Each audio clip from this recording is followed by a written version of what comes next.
हे WhatsApp भाई लोग, मैं हूँ आपका दोस्त कम होस्ट मिस्टर बीन्स। और आज मैं आपको बहुत ज़रूरी बात बताने वाला हूँ जो बदल के रख देगा आप लोगों के पबजी खेलने के एक्सपीरियंस को, एक्टिविटी को और आपके प्लेयर के मूवमेंट को। जी हाँ दोस्तों, मैं बात करने वाला हूँ आज पबजी के कंट्रोल कीज़ के बारे में। तो पूरी बात बताता हूँ आपको सिर्फ 2 सेकेंड के बाद।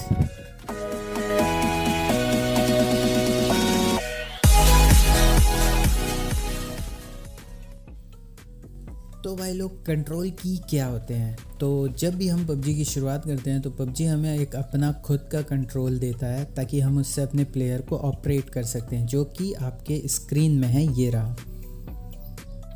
अब इस कंट्रोल की बात करूं तो जब आप ब्रॉन्ज या फिर सिल्वर तक हो तब तक तो ठीक है, लेकिन आप जब गोल्ड पे जाओगे और ऐसी जगह उतरोगे जहां पर बहुत सारे लोग हैं तो जाहिर सी बात है, आप 2-3 किल करने के बाद अगर आपके सामने बाय चांस आ जाता है कोई ऐसा बंदा जो अपने कंट्रोल सेटअप को 3 फिंगर या 4 फिंगर क्लॉ पे रखा हुआ है, तो फिर यार वो आपके सामने ना भारी पड़ने वाला है। क्योंकि ऑब्वियसली आप खेल रहे हो अपने 2 अंगूठों से और वो खेल रहा है अपने 4 उंगलियों से, यानी 2 अंगूठों को भी यूज़ कर रहा है और अपने 2 उंगलियों को भी यूज़ कर रहा है। तो यार ऑब्वियसली उसका आपसे ज़्यादा फास्ट मूवमेंट होगा और वो अच्छे से आपको मतलब बहुत चांसेस है कि आपको वो नॉक पहले कर देगा। तो भाई आज से अपने को ना ये 2 अंगूठों वाला गेम नहीं खेलना है पबजी में। और अगर हम चाहते हैं कि पबजी को आगे अच्छे से खेल सकें तो बिल्कुल भी नहीं करना है यार।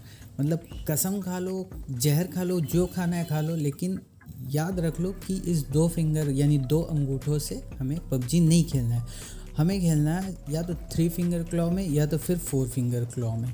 तो यार ये डिपेंड करता है आपके ऊपर, लेकिन बस 2 फिंगर से नहीं खेलना है।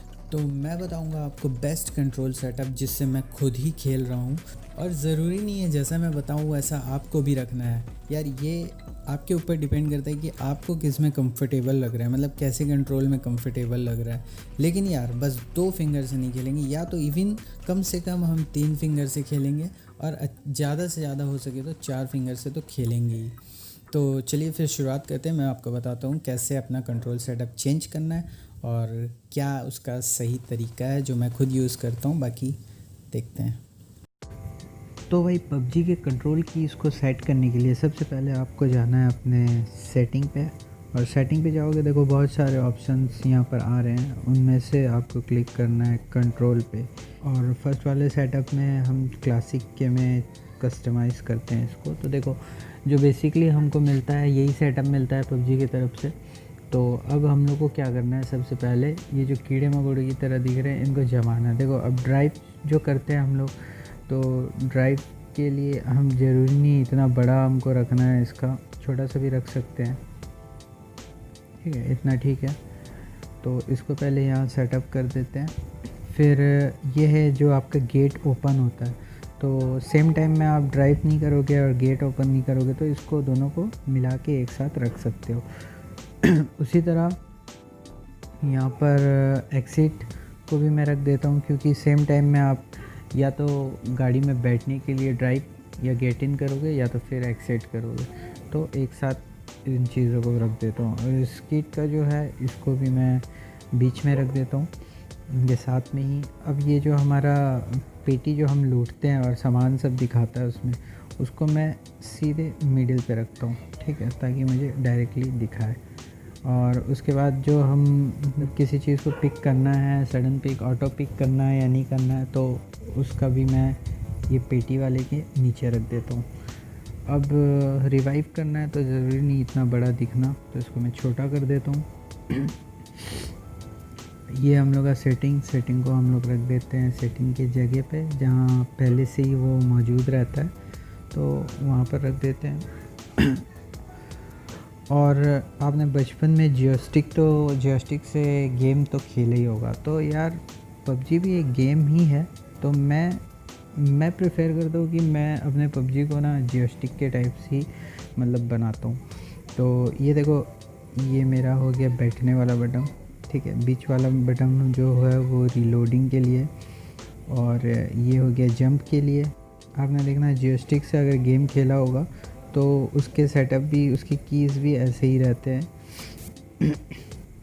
ये लेटने वाला है, ठीक है। उठने बैठने लेटने झुकने सब वाला यहाँ पर बटन को आपको चारों तरफ एक जॉयस्टिक की तरह। और ये जो बटन है ना, ये बहुत ज़रूरी, मतलब यार मुझे तो बहुत काम आता है ये बटन। मतलब जो आप एनालॉग से दौड़ते हो ना, तो ये बटन क्या करता है, सिर्फ वन टैप में ही वो आपका काम कर देता है, आपको एनालॉग को होल्ड करके रखना नहीं पड़ता। तो ये हो गया मेरा 4, मतलब एक जॉयस्टिक टाइप सेटअप हो गया। इसका ये साइड वाला को मैं यहाँ पर रख देता हूँ, किनारे साइड में ही रख देता हूँ। और ये है स्कोप का, मतलब कौन सा स्कोप आपने लगाया नहीं लगाया तो उस किनारे ही रहने देते।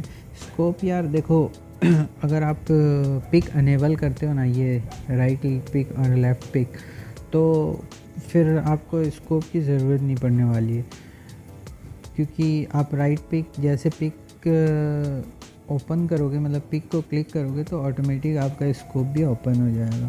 तो अगर वो वाले सेटअप के साथ आप खेलते हो तो मेरे हिसाब से वो सही भी है जिससे कि आपका पिक भी हो जाता है, यानी झांक भी सकते हो आप और स्कोप भी ओपन कर सकते हो, तो सही है। मैं तो उसे एनेबल करके ही रखा हूँ पिक स्कोप। खैर ये मेरा हो गया, ये सारी चीज़ों को यहाँ रख देते हैं, ठीक है।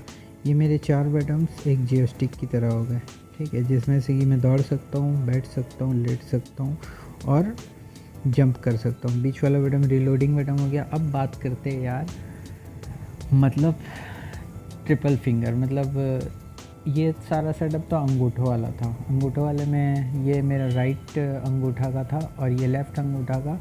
इसका ड्यूरेशन को कम कर देना हमेशा, और एनालॉग को ना 60 to 70 के बीच में रखना आपके मोबाइल स्क्रीन के हिसाब से।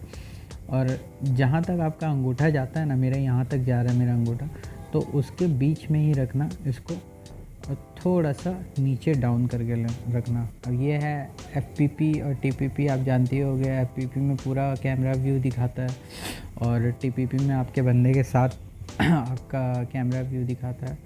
ये आपका स्कोप है। स्कोप बेसिकली जब तक आप 6x नहीं पकड़ोगे तब तक तो इसका, फिर 6x के बाद ही आप इसको कंट्रोल कर सकते हो।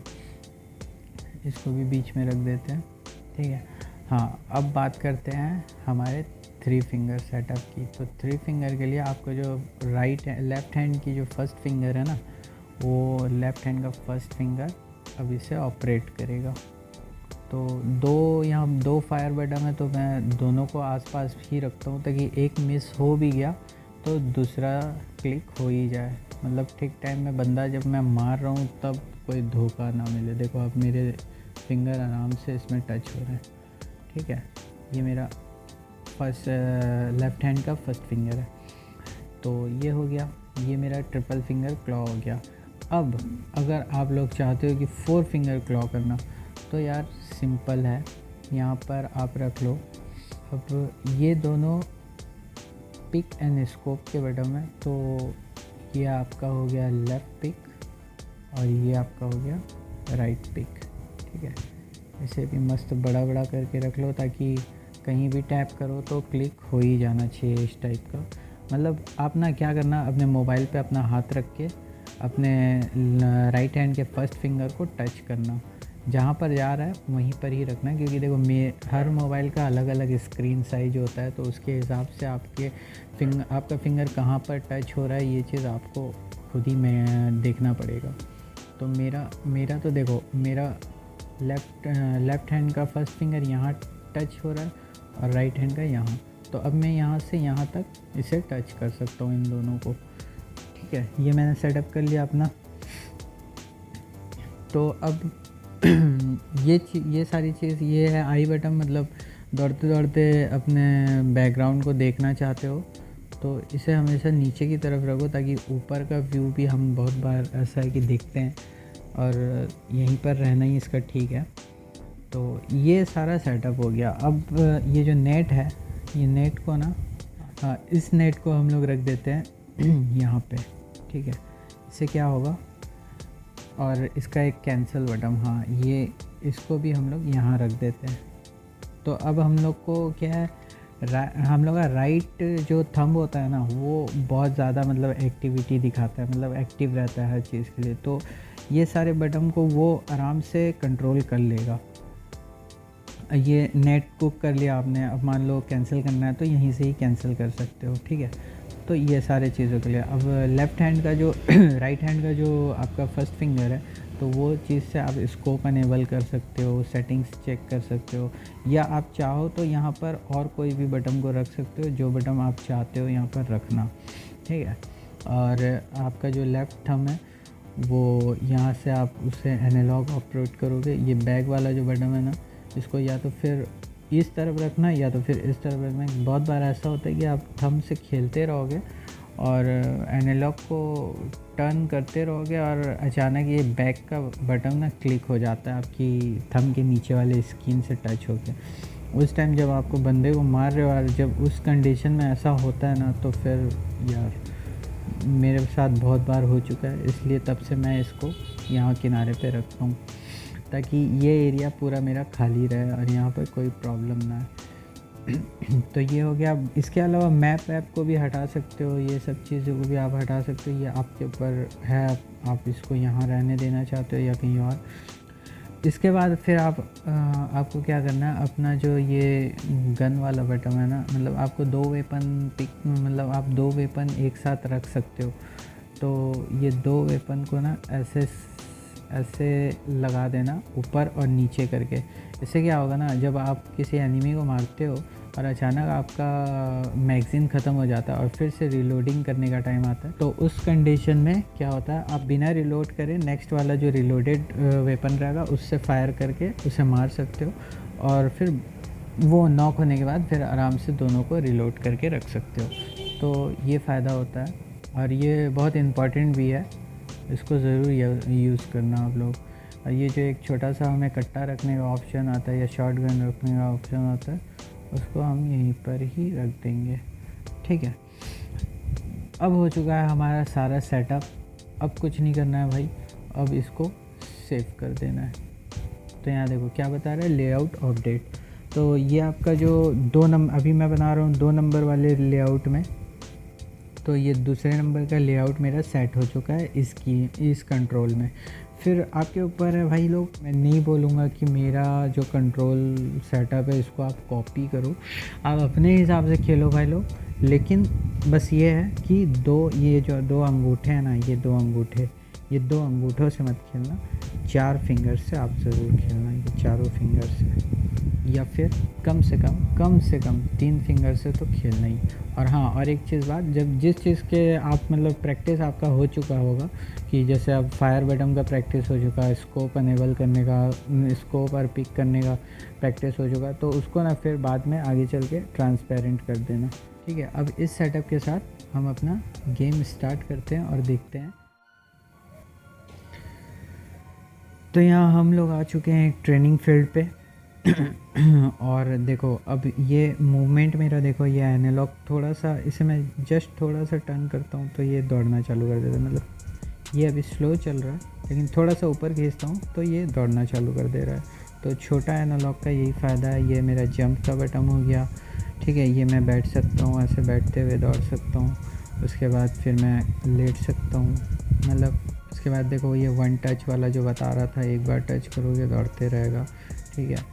ये फाइट कर सकता हूँ दोनों से, और यहाँ से मैं पिक भी कर सकता हूँ। 1 सेकंड गन लेके आपको बताता हूँ मैं। तो ये देखो मैंने जैसे पिक किया तो मेरा स्कोप ऑटोमेटिकली ओपन हो गया। तो अब मैं यहाँ से फायर कर सकता हूँ और मार सकता हूँ, देख रहे हो। मतलब लेफ़्ट पिक भी हो रहा है, राइट पिक भी हो रहा है। तो ये काम आता है ये चीज़, ठीक है। और जस्ट एम ही आप खड़े हो कहीं पर भी तो नॉर्मली भी ऐसे पिक करके आप देख सकते हो उस चीज़ को। स्कोप अगर जैसे खोलने वाला सिचुएशन है, आई बटन से जो मैं आपको बता रहा था, देखो ये इसका बेनिफिट मिला। बैग हमारा यहाँ पर किनारे में है। और क्या चीज़ रह गया, और बाकी सब चीज़ तो ठीक है। यहाँ डुअल गन का जो बता रहा था मैं आपको, अब मैं इसे ऑटो में रख के, जैसे मैं अभी कहीं पर फाइट करना चाहता हूँ, तो अब मैं रीलोडिंग नहीं करके डायरेक्टली यूज़ कर सकता हूँ। मतलब ये दोनों गन मैं यूज़ कर सकता हूँ एक साथ। जिसका रीलोडिंग टाइम स्टार्ट हुआ तो संगे संग गन को मैं चेंज कर दूँगा। तो दोस्तों यही सारी बातें बतानी थी आप लोगों को। आई होप कि आप लोगों को सब कुछ समझ आ चुका होगा। खैर इस वीडियो को बनाने में यार बहुत मेहनत लगती है, आप लोग जानते ही होगा। अगर टिकटॉकर्स हो तो 15 सेकंड की वीडियो को बनाने में आपको कितनी मेहनत लगती है, तो सोच लो सारा चीज़ स्क्रीन रिकॉर्ड करना और ये वॉइस एडिट करना, सब कुछ को सेटअप करके आपको एक चीज़ दिखाना, मतलब एक नॉलेज वाली चीज़ दिखाना। और वीडियो अच्छा लगा हो तो सब्सक्राइब ज़रूर करना, जैसे कि मैंने अभी बता दिया। तो मिलते हैं फिर नेक्स्ट वीडियो पे, तो तब तक के लिए टेक केयर। कहाँ नहीं है।